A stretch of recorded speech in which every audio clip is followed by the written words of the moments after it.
ನಮಸ್ತೆ ಫ್ರೆಂಡ್ಸ್, ರಾಜ್ ಜಾಬ್ಸ್ಗೆ ಸ್ವಾಗತ.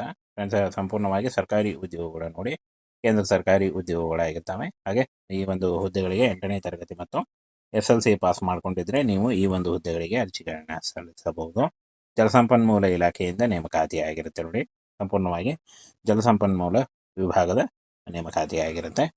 Pump operator, MPW ಹಾಗೂ ಪ್ಯಾರಾಪೆಟ್ಟರ್ ಈ ಒಂದು ಹುದ್ದೆಗಳಿಗೆ ಆಫ್ಲೈನ್ ಅರ್ಜಿ ಸಲ್ಲಿಕೆಯನ್ನು ಕರೆಯಲಾಗಿದೆ ನೋಡಿ. ಅಪ್ಲಿಕೇಶನ್ ಫಾರ್ಮನ್ನು ನಮ್ಮ ಟೆಲಿಗ್ರಾಮ್ ಚಾನಲ್ ಇರುತ್ತೆ, ಅಲ್ಲಿ ಹೋಗಿ ನೀವು ಡೌನ್ಲೋಡ್ ಮಾಡಿಕೊಂಡು ಇಂಗ್ಲೀಷ್ನಲ್ಲಿ ಫಿಲ್ ಮಾಡಿ. ಮುಂದೆ ಬರ್ತಕ್ಕಂಥ ಒಂದು ವಿಡಿಯೋದಲ್ಲಿ ನಾನು ಅಡ್ರೆಸ್ಸನ್ನು ತಿಳಿಸ್ಕೊಡ್ತೀನಿ. ವಿಡಿಯೋನ ಕೊನೆವರೆಗೆ ನೋಡಿ. ಅಡ್ರೆಸ್ಗೆ ನೀವು ಪೋಸ್ಟ್ ಮುಖಾಂತರ, ರಿಜಿಸ್ಟರ್ ಪೋಸ್ಟ್ ಅಥವಾ ಸ್ಪೀಡ್ ಪೋಸ್ಟ್ ಮುಖಾಂತರ ಕಳಿಸ್ಕೊಡ್ಬೋದಾಗಿರುತ್ತೆ. ಇನ್ನು ಅರ್ಜಿ ಶುಲ್ಕಗಳು, ವಯೋಮಿತಿ, ಹಾಗೆ ಅರ್ಜಿ ಯಾವ ರೀತಿಯಾಗಿ ಸಲ್ಲಿಸಬೇಕು, ಆಯ್ಕೆ ಪ್ರಕ್ರಿಯೆ, ಪರೀಕ್ಷೆ ಮಾದರಿ, ಕಟ್ ಆಫು, ಹಾಗೆ ಇದರ ಬಗ್ಗೆ ಸಂಪೂರ್ಣ ಮಾಹಿತಿ ವಿಡಿಯೋದಲ್ಲಿ ಇರುತ್ತೆ ನೋಡಿ. ಸಂಸ್ಥೆಯ ಹೆಸರು ಜಲಸಂಪನ್ಮೂಲ ವಿಭಾಗ ಆಗಿರುತ್ತೆ. ಹುದ್ದೆ ಹೆಸರು ಪಂಪ್ ಆಪರೇಟರ್, ಬಹುಪಯೋಗಿ ಕೆಲಸಗಾರ, ಪ್ಯಾರಾಪಿಟ್ಟರ್ ಹುದ್ದೆಗಳಾಗಿರ್ತವೆ. ಹಾಗೇನ ಈ ಒಂದು ಹುದ್ದೆಗಳಿಗೆ ಆಫ್ಲೈನ್ ಅರ್ಜಿ ಸಲ್ಲಿಕೆ ಇರುತ್ತೆ. ಯಾರು ಅರ್ಜಿಗಳನ್ನು ಸಲ್ಲಿಸಬೇಕು ಅಂತ ನೋಡೋದಾದರೆ, ಯಾರು ಬೇಕಾದರೂ, ಎಲ್ಲ ಪುರುಷ ಮತ್ತು ಮಹಿಳಾ ಅಭ್ಯರ್ಥಿಗಳು ಯಾರು ಬೇಕಾದರೂ ಅರ್ಜಿಗಳನ್ನು ಸಲ್ಲಿಸಬಹುದಾಗಿರುತ್ತೆ. ಆಲ್ ಇಂಡಿಯಾ ನೇಮಕಾತಿ ಇರುತ್ತೆ. ಕರ್ನಾಟಕದಲ್ಲೂ ಕೂಡ ಹುದ್ದೆಗಳಿದ್ದಾವೆ. ಇನ್ನು ವಯೋಮಿತಿ ಕನಿಷ್ಠ 18ರಿಂದ 45 ವರ್ಷದ ಒಳಗಿನವರು ಈ ಒಂದು ಹುದ್ದೆಗಳಿಗೆ ಅರ್ಜಿಗಳನ್ನು ಸಲ್ಲಿಸಬಹುದು. OBC ಅಭ್ಯರ್ಥಿಗಳಿಗೆ 3 ವರ್ಷ, SC ಅಭ್ಯರ್ಥಿಗಳಿಗೆ 5 ವರ್ಷ ಹಾಗೂ PWD ಅಭ್ಯರ್ಥಿಗಳಿಗೆ 10 ವರ್ಷಗಳ ವಯೋಮಿತಿ ಸಲ್ಲಿಕೆ ಕೂಡ ಇರುತ್ತೆ. ಆದಷ್ಟು ನಿಮ್ಮ ವಯಸ್ಸಿನ ಲೆಕ್ಕಾಚಾರ ಮಾಡಿಕೊಂಡು ನೀವು ಅರ್ಜಿಗಳನ್ನು ಸಲ್ಲಿಸಬೇಕು. ಅರ್ಜಿ ಶುಲ್ಕ ನೋಡಿ, ಯಾವುದೇ ರೀತಿಯಾದಂಥ ಅರ್ಜಿ ಶುಲ್ಕ ಇರಲ್ಲ. ಸಾಮಾನ್ಯ OBC, SC, ST, PWD, 2B ಮತ್ತು 3B ಯಾವುದೇ ಒಂದು ಕ್ಯಾಂಡಿಡೇಟ್ ಆಗಿದ್ದರೂ ಆ ಒಂದು ಅಭ್ಯರ್ಥಿಗಳಿಗೆ ಯಾವುದೇ ರೀತಿಯಾದಂಥ ಅರ್ಜಿ ಶುಲ್ಕ ಇರಲ್ಲ. ಇನ್ನು ಆಯ್ಕೆ ಪ್ರಕ್ರಿಯೆಯನ್ನು ನೋಡೋದಾದರೆ, ಯಾವುದೇ ರೀತಿಯ ಪರೀಕ್ಷೆ ಇರಲ್ಲ ನೋಡಿ, ಯಾವುದೇ ರೀತಿಯ ಪರೀಕ್ಷೆ ಇರಲ್ಲ. ದಾಖಲೆ ಪರಿಶೀಲನೆ ಮತ್ತು ಸಂದರ್ಶನದ ಮೂಲಕ ಆಯ್ಕೆಯನ್ನು ಮಾಡಿಕೊಳ್ಳಲಾಗುತ್ತೆ. ಇನ್ನು ಶೈಕ್ಷಣಿಕ ಅರ್ಹತೆಯನ್ನು ನೋಡೋದಾದರೆ 8ನೇ ತರಗತಿ ಮತ್ತು SLC ಪಾಸ್ ಆಗಿರಬೇಕಾಗುತ್ತೆ. 8ನೇ ತರಗತಿ ಮತ್ತು SLC ಪಾಸ್ ಮಾಡಿಕೊಂಡಿದ್ದರೆ ನೀವು ಈ ಒಂದು ಹುದ್ದೆಗಳಿಗೆ ಅರ್ಜಿಗಳನ್ನು ಸಲ್ಲಿಸಬಹುದು. ಪ್ರಮುಖ ದಾಖಲೆಗಳನ್ನು ನೋಡೋದಾದರೆ, ಪಾಸ್ಪೋರ್ಟ್ ಗಾತ್ರದ ಫೋಟೋ ಬೇಕಾಗುತ್ತೆ, ಮೊಬೈಲ್ ಸಂಖ್ಯೆ, ಇಮೇಲ್ ID, ಆಧಾರ್ ಕಾರ್ಡು, ಶೈಕ್ಷಣಿಕ ಪ್ರಮಾಣ ಪತ್ರ ಮತ್ತು ವಯಸ್ಸಿನ ಪುರಾವೆ ಈ ಒಂದು ಡಾಕ್ಯುಮೆಂಟ್ಸನ್ನು ತೆಗೆದುಕೊಂಡು ನೀವು ಅರ್ಜಿಗಳನ್ನು ಸಲ್ಲಿಸಬಹುದು. 30 ಜೂನ್ 2026 ಅರ್ಜಿ ಸಲ್ಲಿಸಲಿಕ್ಕೆ ಕೊನೆಯ ದಿನಾಂಕ ಆಗಿರುತ್ತೆ ನೋಡಿ.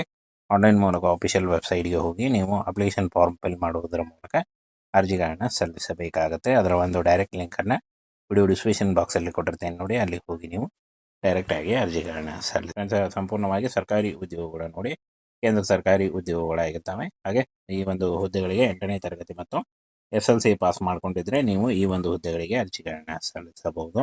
ಜಲಸಂಪನ್ಮೂಲ ಇಲಾಖೆಯಿಂದ ನೇಮಕಾತಿ ಆಗಿರುತ್ತೆ ನೋಡಿ. ಸಂಪೂರ್ಣವಾಗಿ ಜಲಸಂಪನ್ಮೂಲ ವಿಭಾಗದ ನೇಮಕಾತಿ ಆಗಿರುತ್ತೆ. ಪಂಪ್ ಆಪರೇಟರ್, MPW ಹಾಗೂ ಪ್ಯಾರಾಪೆಟ್ಟರ್ ಈ ಒಂದು ಹುದ್ದೆಗಳಿಗೆ ಆಫ್ಲೈನ್ ಅರ್ಜಿ ಸಲ್ಲಿಕೆಯನ್ನು ಕರೆಯಲಾಗಿದೆ ನೋಡಿ. ಅಪ್ಲಿಕೇಶನ್ ಫಾರ್ಮನ್ನು ನಮ್ಮ ಟೆಲಿಗ್ರಾಮ್ ಚಾನಲ್ ಇರುತ್ತೆ, ಅಲ್ಲಿ ಹೋಗಿ ನೀವು ಡೌನ್ಲೋಡ್ ಮಾಡಿಕೊಂಡು ಇಂಗ್ಲೀಷ್ನಲ್ಲಿ ಫಿಲ್ ಮಾಡಿ. ಮುಂದೆ ಬರ್ತಕ್ಕಂಥ ಒಂದು ವಿಡಿಯೋದಲ್ಲಿ ನಾನು ಅಡ್ರೆಸ್ಸನ್ನು ತಿಳಿಸ್ಕೊಡ್ತೀನಿ. ವಿಡಿಯೋನ ಕೊನೆವರೆಗೆ ನೋಡಿ. ಅಡ್ರೆಸ್ಗೆ ನೀವು ಪೋಸ್ಟ್ ಮುಖಾಂತರ, ರಿಜಿಸ್ಟರ್ ಪೋಸ್ಟ್ ಅಥವಾ ಸ್ಪೀಡ್ ಪೋಸ್ಟ್ ಮುಖಾಂತರ ಕಳಿಸ್ಕೊಡ್ಬೋದಾಗಿರುತ್ತೆ. ಇನ್ನು ಅರ್ಜಿ ಶುಲ್ಕಗಳು, ವಯೋಮಿತಿ, ಹಾಗೆ ಅರ್ಜಿ ಯಾವ ರೀತಿಯಾಗಿ ಸಲ್ಲಿಸಬೇಕು, ಆಯ್ಕೆ ಪ್ರಕ್ರಿಯೆ, ಪರೀಕ್ಷೆ ಮಾದರಿ, ಕಟ್ ಆಫು, ಹಾಗೆ ಇದರ ಬಗ್ಗೆ ಸಂಪೂರ್ಣ ಮಾಹಿತಿ ವಿಡಿಯೋದಲ್ಲಿ ಇರುತ್ತೆ ನೋಡಿ. ಸಂಸ್ಥೆಯ ಹೆಸರು ಜಲಸಂಪನ್ಮೂಲ ವಿಭಾಗ ಆಗಿರುತ್ತೆ. ಹುದ್ದೆ ಹೆಸರು ಪಂಪ್ ಆಪರೇಟರ್, ಬಹುಪಯೋಗಿ ಕೆಲಸಗಾರ, ಪ್ಯಾರಾಪಿಟ್ಟರ್ ಹುದ್ದೆಗಳಾಗಿರ್ತವೆ. ಹಾಗೇನ ಈ ಒಂದು ಹುದ್ದೆಗಳಿಗೆ ಆಫ್ಲೈನ್ ಅರ್ಜಿ ಸಲ್ಲಿಕೆ ಇರುತ್ತೆ. ಯಾರು ಅರ್ಜಿಗಳನ್ನು ಸಲ್ಲಿಸಬೇಕು ಅಂತ ನೋಡೋದಾದರೆ, ಯಾರು ಬೇಕಾದರೂ, ಎಲ್ಲ ಪುರುಷ ಮತ್ತು ಮಹಿಳಾ ಅಭ್ಯರ್ಥಿಗಳು ಯಾರು ಬೇಕಾದರೂ ಅರ್ಜಿಗಳನ್ನು ಸಲ್ಲಿಸಬಹುದಾಗಿರುತ್ತೆ. ಆಲ್ ಇಂಡಿಯಾ ನೇಮಕಾತಿ ಇರುತ್ತೆ. ಕರ್ನಾಟಕದಲ್ಲೂ ಕೂಡ ಹುದ್ದೆಗಳಿದ್ದಾವೆ. ಇನ್ನು ವಯೋಮಿತಿ ಕನಿಷ್ಠ 18ರಿಂದ 45 ವರ್ಷದ ಒಳಗಿನವರು ಈ ಒಂದು ಹುದ್ದೆಗಳಿಗೆ ಅರ್ಜಿಗಳನ್ನು ಸಲ್ಲಿಸಬಹುದು. OBC ಅಭ್ಯರ್ಥಿಗಳಿಗೆ 3 ವರ್ಷ, SC ಅಭ್ಯರ್ಥಿಗಳಿಗೆ 5 ವರ್ಷ ಹಾಗೂ PWD ಅಭ್ಯರ್ಥಿಗಳಿಗೆ 10 ವರ್ಷಗಳ ವಯೋಮಿತಿ ಸಲ್ಲಿಕೆ ಕೂಡ ಇರುತ್ತೆ. ಆದಷ್ಟು ನಿಮ್ಮ ವಯಸ್ಸಿನ ಲೆಕ್ಕಾಚಾರ ಮಾಡಿಕೊಂಡು ನೀವು ಅರ್ಜಿಗಳನ್ನು ಸಲ್ಲಿಸಬೇಕು.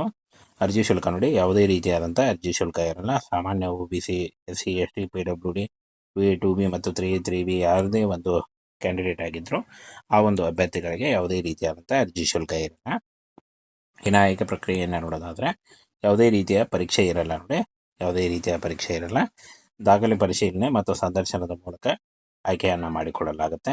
ಇನ್ನು ಶೈಕ್ಷಣಿಕ ಅರ್ಹತೆಯನ್ನು ನೋಡೋದಾದರೆ 8ನೇ ತರಗತಿ ಮತ್ತು SLC ಪಾಸ್ ಆಗಿರಬೇಕಾಗುತ್ತೆ. 8ನೇ ತರಗತಿ ಮತ್ತು SLC ಪಾಸ್ ಮಾಡಿಕೊಂಡಿದ್ದರೆ ನೀವು ಈ ಒಂದು ಹುದ್ದೆಗಳಿಗೆ ಅರ್ಜಿಗಳನ್ನು ಸಲ್ಲಿಸಬಹುದು. ಪ್ರಮುಖ ದಾಖಲೆಗಳನ್ನು ನೋಡೋದಾದರೆ ಪಾಸ್ಪೋರ್ಟ್ ಗಾತ್ರದ ಫೋಟೋ ಬೇಕಾಗುತ್ತೆ, ಮೊಬೈಲ್ ಸಂಖ್ಯೆ, ಇಮೇಲ್ ID, ಆಧಾರ್ ಕಾರ್ಡು, ಶೈಕ್ಷಣಿಕ ಪ್ರಮಾಣ ಪತ್ರ ಮತ್ತು ವಯಸ್ಸಿನ ಪುರಾವೆ ಈ ಒಂದು ಡಾಕ್ಯುಮೆಂಟ್ಸನ್ನು ತೆಗೆದುಕೊಂಡು ನೀವು ಅರ್ಜಿಗಳನ್ನು ಸಲ್ಲಿಸಬಹುದು. 30 ಜೂನ್ 2026 ಅರ್ಜಿ ಸಲ್ಲಿಸಲಿಕ್ಕೆ ಕೊನೆಯ ದಿನಾಂಕ ಆಗಿರುತ್ತೆ ನೋಡಿ. ಆನ್ಲೈನ್ ಮೂಲಕ ಅಫಿಷಿಯಲ್ ವೆಬ್ಸೈಟ್ಗೆ ಹೋಗಿ ನೀವು ಅಪ್ಲಿಕೇಶನ್ ಫಾರ್ಮ್ ಫಿಲ್ ಮಾಡುವುದರ ಮೂಲಕ ಅರ್ಜಿಗಳನ್ನು ಸಲ್ಲಿಸಬೇಕಾಗುತ್ತೆ. ಅದರ ಒಂದು ಡೈರೆಕ್ಟ್ ಲಿಂಕನ್ನು ವಿಡಿಯೋ ಡಿಸ್ಕ್ರಿಪ್ಷನ್ ಬಾಕ್ಸಲ್ಲಿ ಕೊಟ್ಟಿರ್ತೇನೆ ನೋಡಿ, ಅಲ್ಲಿ ಹೋಗಿ ನೀವು ಡೈರೆಕ್ಟಾಗಿ ಅರ್ಜಿಗಳನ್ನ